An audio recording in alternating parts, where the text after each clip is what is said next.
So magandang hali mga puging magmanok. Napapakain po tayo ng 1 month old natin mga boss.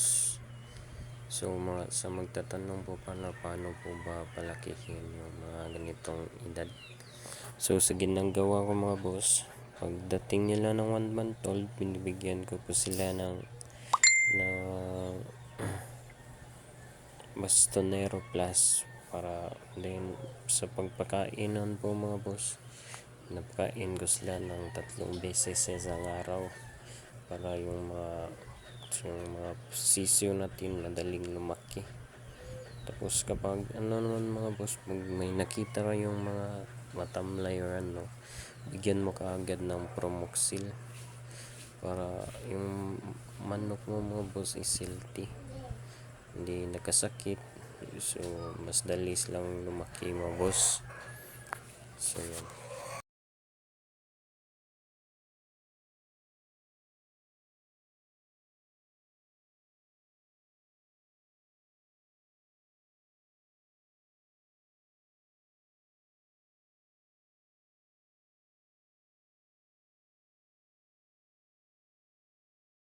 So ito po pala yung 1 month old natin mga boss. Yan, laki na mga boss. Tapos ang healthy pa.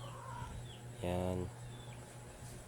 So ang bloodline mo pala itong mga boss is Gray Hatch cross ng